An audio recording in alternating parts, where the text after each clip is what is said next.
was my own sweet dad from a worn-out picture that my mother had. I knew that scar on his cheek and his evil eye.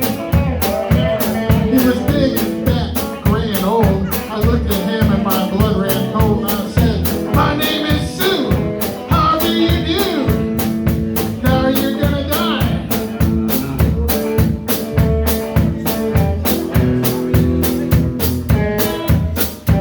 So I hit him hard right between the eyes.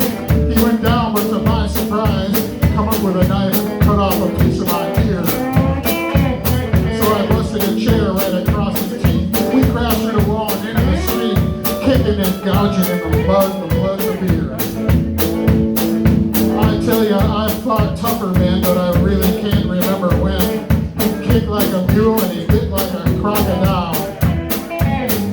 I heard him laugh, then I heard him cuss. He went for his gun, but I pulled mine first, and he stood there looking at me, and I saw him smile. He said, "Son, the world is rough. If a man's gonna make it, he's gotta get tough." And I knew I wouldn't be there to help you along. So I give you that name and I say goodbye. I knew you'd have to get tougher, die. And it's that name that helped to make you strong. So you ought to thank me before I die for the gravelly and guts that spit in the eye, because I'm the son of a bitch that named you Sue.